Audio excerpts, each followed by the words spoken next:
Mom, who's here? Hindi makagalaw si Talia sa pagkakatayo niya.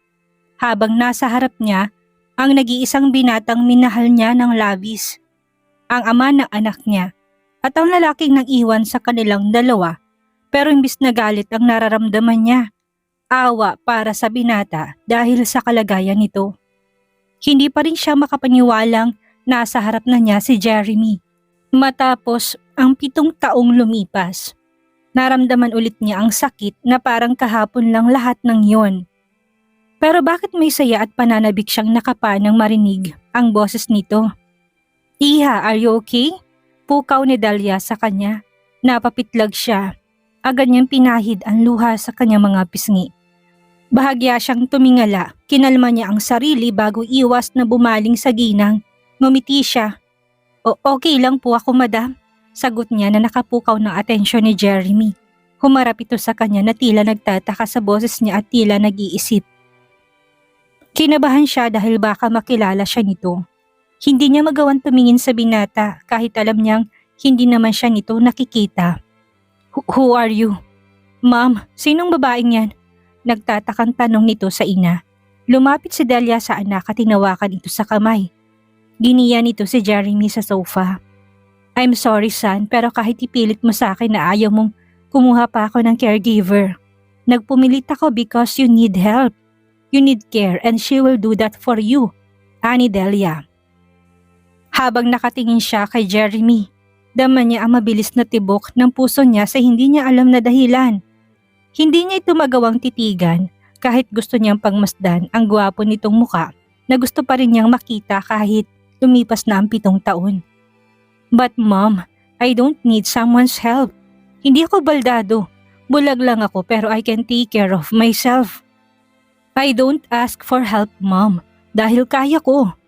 Ayaw kong pagsilbihan ako ng kahit sino because it makes me feel like I'm a weak and useless. Malungkot nitong sambit na bakas doon ang labis na hinanakit at sama ng loob. Bumuntong hininga si Dahlia. I know, Jeremy. Alam kong kaya mo. You're not weak nor useless. You're strong, that is why you're still here. Gusto ko lang namang masigurado ang safety mo na naalagaan ka ng maayos kapag wala ako. Giit ni Dahlia. But, no buts, Jeremy. Whether you like it or not, she will be your personal caregiver. Kapag may kailangan ka, kapag may gusto kang gawin, she will help you. Huwag nang matigas ang ulo mo. Maotoridad na putol ni Dahlia sa sasabihin pa ni Jeremy. Bakas ang inis sa binata. Suminghap ito. Okay, fine. Pero masasayang lang ang pera mo for her job dahil hindi ko naman siya kailangan. Patuloy ni Jeremy. Nasa po ni Dahlia ang noon nito, binalingan nito ang lalaking nasa likod ni Jeremy. Bakit ba ang tigas ng ulo ng alaga mo, Hunter? He's been with you for a long time. Baka naman alam mong sagot so we can do anything about it. Ani ng ginang. Ngumiti ang lalaking matangkad at chinita na sa palagay niya'y nasa 30s na ang edad. Gwapo rin to. You know Sir Jeremy very well, madam. We can't do anything about him. Kumibit balikat pa to, tila nagtataka itong bumaling sa kanya na animoy namumukaan siya pero tahimik lang ito na kanina pa niyang napapansin na panaka-naka nitong pagtingin sa kanya. Mumuntong hininga na lang si Dahlia. Bumaling ito sa kanya at simpleng ngumiti pero agad din itong tumingin sa anak. Nakaramdam siya ng kaba. By the way, Jeremy, halos pigilin nga siya pero kagad din siyang nakahinga ng putulin ni Jeremy ang sasabihin ni Dahlia. Para siyang nabunutan ng tinik, hindi pa siya handang makilala ulit ng binata. I don't care who she is, mom, dahil hindi ko naman talaga siya kailangan. I don't need to know her, dahil sigurado akong hindi naman siya magtatagal sa pag-aalaga sa isang katulad ko. Seryosong ani ni Jeremy. Okay, fine son. Basta simula bukas, aalagaan ka na ni Leah. You can tell her what you want.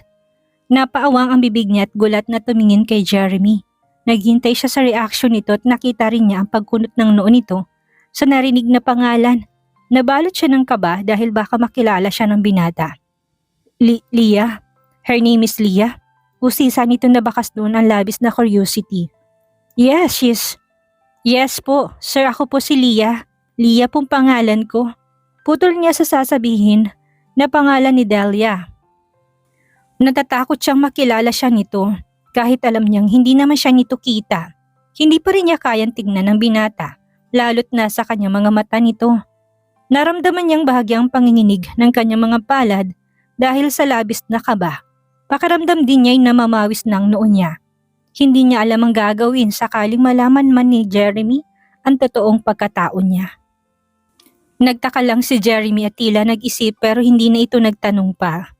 Bumuntong hininga na lang ito. Bumalik sa kanyang ina ni Jeremy na nagtaka din pero ngumiti din ito. I'm sorry iha sa mga sinabi na anak ko pero sana wag mo sukuan kagad si Jeremy. Pagtiisan mo sana siya hanggang sa makakita na siya. Pakiusap nito sa kanya. Hindi niya alam pero may sumilay na tuwa sa puso niya nang marinig yon dahil may pag-asa pa pala itong makakita. Nabawasan kahit papaano ang kaba niya. Makakakita pa po siya? Gulat niyang tanong. Bakit ayaw mo ba? Masungit na sabat ni Jeremy. Kumiling ito paharap sa ina nito. Sige na ma'am, aakit na ako sa kwarto. I'm tired and I need rest. Tumayo ito. Mabilis na inalalayan ni Hunter ang binata at giniya ito palayo. Naiwan sila ni Delia doon habang habol ng tingin niya ang papalayong si Jeremy. Mas lalong nakahinga siya ng maayos na mawala na ito sa paningin niya. Yumuko siya at napapikit. Pinahid din niya ang kanyang noo, napakaramdam niya'y nagpapawis sa labis na kaba. Leah, okay ka lang ba talaga? Kanina ka pang namumutlat pinagpapawisan. Puna ni Delia na nagtataka na. Pilit at alangan siyang ngumiti sa ginang. Tumango siya. O okay lang po ako madam, baka po medyo nahilo lang ako dahil mainit sa labas at malamig po dito sa loob. Dahilan na lang niya. Umiwas siya ng tingin. Ganun ba? Hayaan mo't masasanay ka rin sa ganitong lamig. Nakangiting anito ng kaharap niya.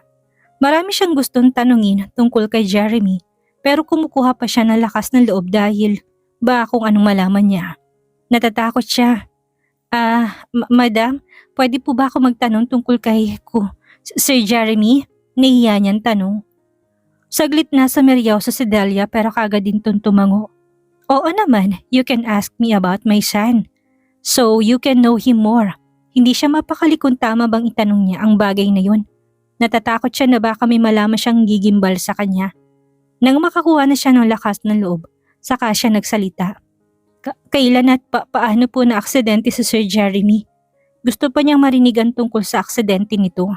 Kumunot ang noo ni Delia. Kinabahan siya sa magiging reaksyon nito pero nawala yun ng ngumiti ito.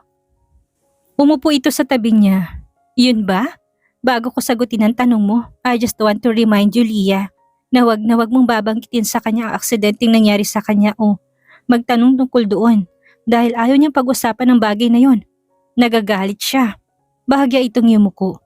It's been 7 years, Leah, since the accident happened. Mahabang kwento pero tumikit short, pauwi na siya noon sa Manila. Para bumalik sa Manila dahil may sakit ang daddy niya.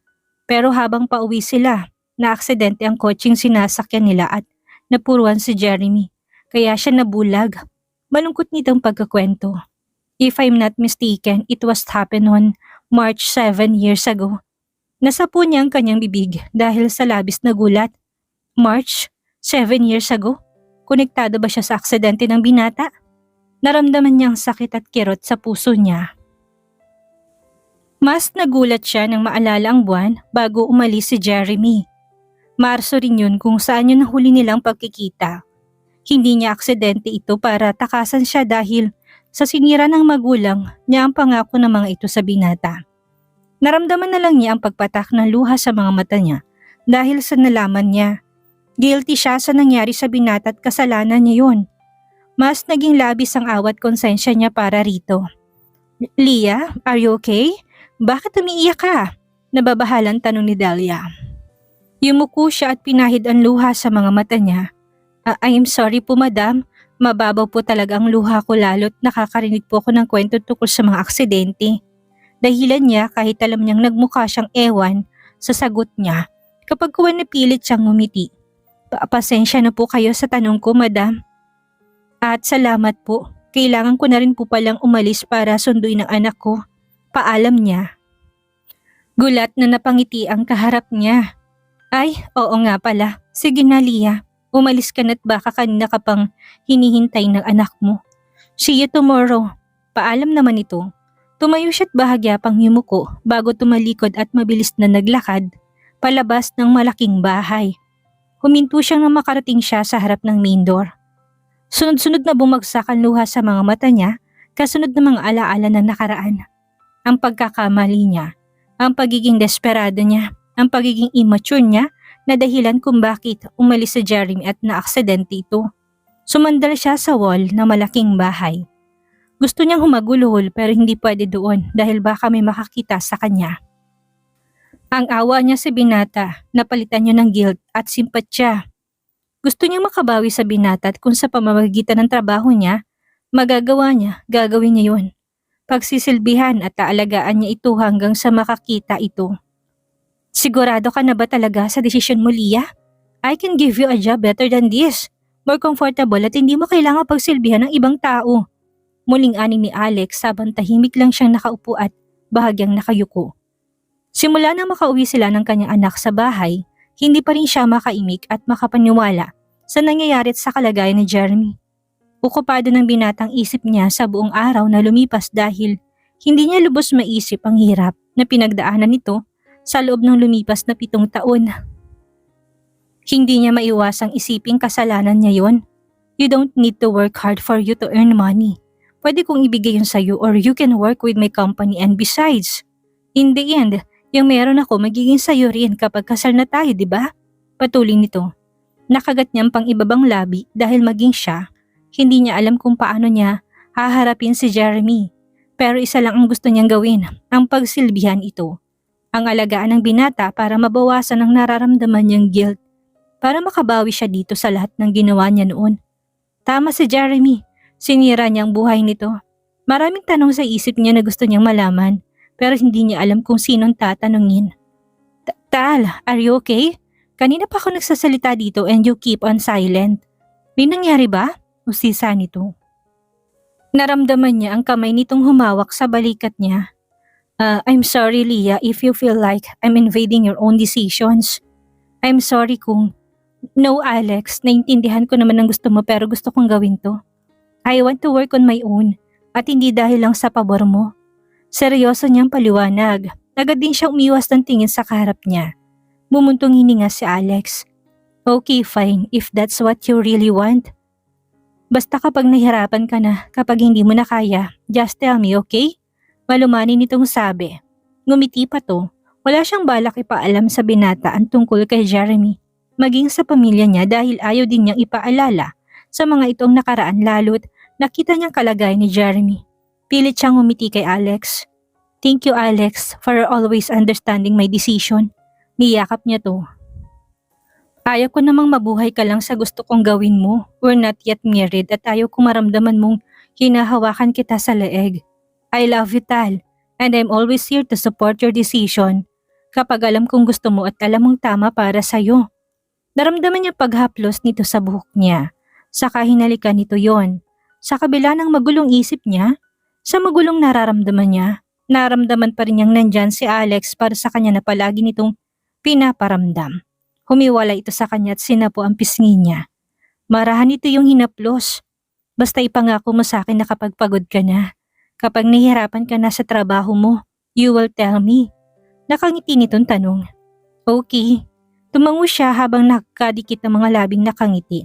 Kapag kuway lumapit pang mukha nito at marahan siyang hinalikan sa noo. Napapikit siya. Matapos magpaalam ni Alex, umalis na rin ito dahil abal ito sa trabaho sa kumpanya. Bumalik siya sa silid nila ng kanyang anak at nadatnan niya itong natutulog doon. Dahan-dahan siyang lumapit kay Karim. Umupo siya sa tabi nito. Anak, I'm sorry. Kusa na lang tumulong luha sa mga mata niya habang marahan niyang hinahaplos ang buhok nito. I'm sorry sa lahat ng pagkakamaling nagawa ko. I know I deserve this pain. I deserve this burden dahil alam ko nakasira ako ng buhay ng ibang tao. Naramdaman niya ang bigat at labis na sakit na namumutawi sa puso niya. Habang pinagmamasdan niya si Karim, nakikita niya si Jeremy na nasarap niya. Naguguluhan siya. Natatakot siya sa pwedeng mangyari. Dapat bang malaman ni Jeremy ang tungkol sa anak nila? O dapat na lang niyang ilihim yun? Hindi rin niya alam kung matatanggap ba ng binatang anak nito. Nagpatuloy siya sa pag-iyak. Gusto niyang ilabas lahat para pagharap niya bukas kay Jeremy, makakaya niyang magpanggap na ibang tao siya. Hanggat maaari, ayaw niyang ipaalam sa binata na nasa harap na siya nito. Hindi pa siya handa para harapin ang matinding galit nito. Dahan-dahang pumasok si Talia sa malaking bahay, nadama ang mabilis na pagtibok ng puso niya. Kinakabahan siya kasabay ng takot sa trabaho niya. Paano siya magpapanggap na ibang tao sa harap ni Jeremy? Paano kung makilala siya nito? Marami siyang tanong at kinatatakutan pero buo ng loob niya sa gagawin niya. Malaman mo ni Jeremy kung sino siya, makakabawi man lang siya sa lahat ng kasalanan niya dito. Oh, you're here, Leah. How are you? Napapitlag siya na marinig ang boses ni Delia na palapit sa kanya. Humarap siya rito at ngumiti kahit alangan yun. Bahagya siyang yumuko. Good morning po, madam. Bati pa niya. Tumango ito. Ready ka na ba sa trabaho mo? Like I told you yesterday, please bear with my son's situation. He needs someone who can stand beside him kahit pa masungit at palagi siyang galit. Nababahala nitong sabi. Ngumiti siya, hindi naman siya pumasok doon na hindi niya hinanda ang kanyang sarili. Noon pa lang, sanay naman na siya sa pagtrato ni Jeremy sa kanya. Don't worry po, madam, I'm ready for this job. Inihanda ko na po yung sarili ko sa magiging pagtrato ni Sir Jeremy sa akin. Paliwanag niya. Masayang ngumiti ang ginang. Well, that's good, Leah. You can now do your job. Nagluluto na si Yaya for Jeremy's breakfast. Tulungan mo na lang siya doon para madala mo na sa silid niya ang pagkain. Anito. Oh, before that, ipakilala ko muna sa yung ibang katulong dito na makakasama at makakatulong mo rin. Segunda nito. Sumunod siya kay Delia. Huminto siya ng huminto ito at bumaling sa katulong na naglilinis sa malaking living room ng bahay. She's Faye and Cora. Pakilala nito sa dalawang yun na base sa itsura ng mga ito. Nasa mid-30s na ang dalawa. Tumungo naman sila sa kusina at nadatnan nila doon ang dalawa pang katulong. Eto naman si Mary at Joe. Si Mary ang mayordoma ng bahay dahil she's been with our family since Jeremy was born. And si Joe naman ang chef sa tito. Masayang pakilala nito sa mga to. Ngumiti siya. Hi po, nahihiya niyang bati. Ngumiti at tumangong mga ito sa kanya. Matapos ipakilala ni Delia ang ibang mga katulong, iniwan na rin siya nito. Nagpakilala na rin siya nito sa mga katulong at simula ng trabaho niya. Leah, ito yung pagkain ni Sir Jeremy. Okay na to. Pwede mo nang dalhin sa silid niya dahil baka gising na rin yun. Ani ni Joe, matapos nitong ayusin ang pagkain na nasa tray. Ngumiti siya. Sige po Ate Jo, thank you. Kinuha niya ang tray at naglakad na patungo sa silid ng binatang nasa second floor pa ng bahay. Tinuro na yun sa kanya ni Mary. Nang makating siya sa tapat ng silid nito, huminto siya. Kailangan niyang kalmahin ang sarili dahil sa mabilis na pagtibok ng puso niya, dulot ng kaba. Bakit may excitement pa rin siya muling itong makita? Humugod siya ng malakas na loob sa pamamagitan ng inhale-exhale na ginawa niya. Bumuga pa siya ng hangin bago nagpa siyang kumatok. Nung uni walang sumagot sa kanya kaya kumatok ulit siya. Come in. Walang ganang sagot ng nasa loob ng silid. Pakaramdam niya may pumasok na pananabik sa tenga niya nang marinig muli ang boses nito. Bumuga muli siya ng hangin bago dahan-dahang pinihit ang seradura ng pinto. Sir, what? Muntik na niya mabitawan ng tray na hawak niya nang makitang nakataplas lang sa Jeremy. Habang nakaupo ito sa kama, napanunok siya dahil pakaramdam niya'y nanuyo ang kanyang lalamunan. Who are you? Bakit ka nandito sa silid ko? Nabahalang tanong na may pagtataka doon. I'm sorry sir. I don't wanna hear your sorry. Just answer my question. Sino ka? Madinat masungit nitong putol sa sasabihin niya. Nakagat niya ang pang-ibabang labi. Mas sumidhi ang kaba niya. Ako po si Leah. Yung hinired po ng mami niyo para alagaan kayo. Mahina niyang pakilala. Halos pumikit ng mga mata niya sa magiging reaksyon nito. Hindi agad nakasagot si Jeremy. Nanatili ito nakatingin sa kung nasaan siya kahit hindi siya nito kita. What is your name again? Leah po sir. Alam mo bang ayaw ka ng pangalang Leah? It's annoying. Well, I don't care who you are. Wala akong pakialam sa pagkatao mo. Dahil alam ko namang bukas makalawa, wala ka na rito. Walang ganang sagot nito. I'm sorry. Hindi mo ba ako narinig kanina? I don't wanna hear your sorry. Pasigaw nitong sabi. Sorry, sir, eto na nga po pala yung breakfast niyo. Kinakabahan at halos mautal niyang sabi. Kumiling ng bahagya si Jeremy. Ano? Ako lalapit sa'yo para kumuha niyan? Patuloy nito sa pagsusungit. Next time, kapag papasok ka sa silid ko, you need to say your name. Dagdag nito. Okay po, sir. Lumapit siya rito. Ilalagay ko na po dito No, put the food on the table. Anito. Iabot mo sa akin ang stick ko. Utos nito. Nataranta siya sa magkasunod nitong utos. Mabilis siyang lumapit sa table at nilagay doon ang pagkain. Saka naman niya hinanap ang stick nito. Kinakabahan siya dahil baka magalit na naman ang binata. Napangiti siya nang makita sa gilid ng kamang hinahanap nito. Kinuha niya yon at inabot sa binata. Nang kukunin na yun ni Jeremy, ang kamay niyang nahawakan nito. Hindi niya maunawaan ang kakaibang naramdaman niya sa muling paglalapat ng kanilang mga balat.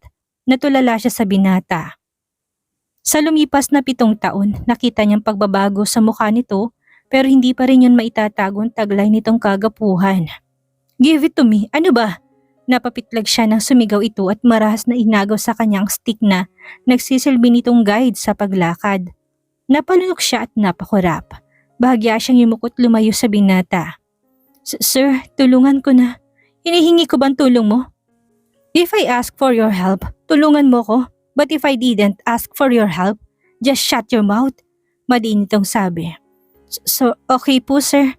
Hindi niya mawari pero nararamdaman niyang panunubig ng mga mata niya dahil naalala niya kung paano siya nito itrato noon.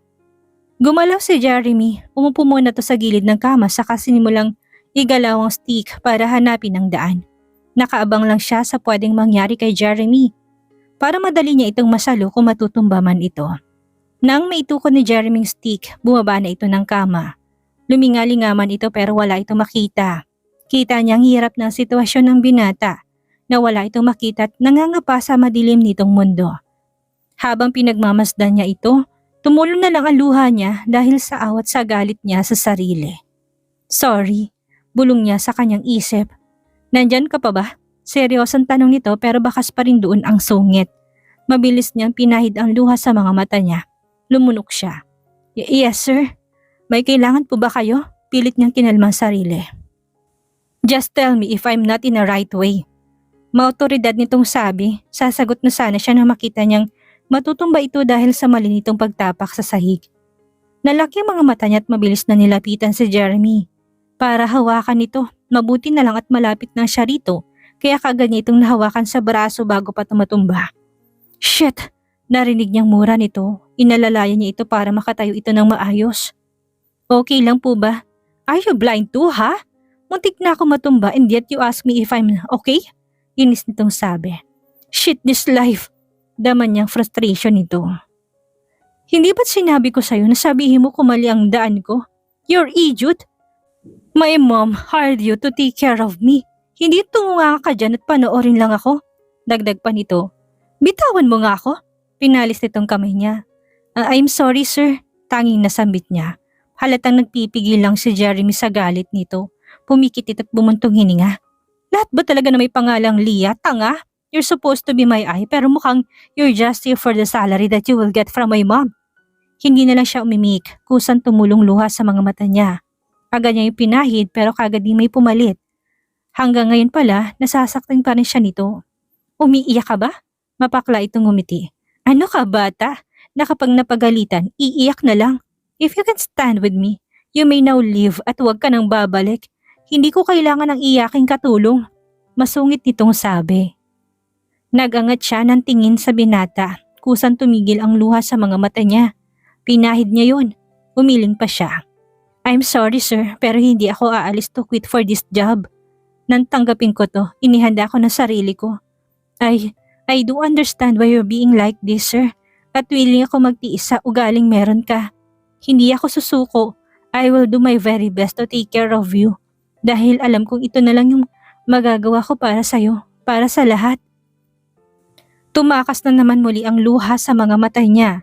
Hindi na siya nagsalita dahil baka mabasag ang boses niya. Natigilan si Jeremy sa sinabi niya. Ano kaya mangyayari ngayong tila galit at pagkamuhi pa rin ang nararamdaman ni Jeremy para kay Talia?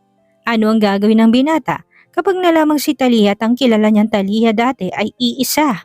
Yan ang ating aalamin sa susunod nating kabanata.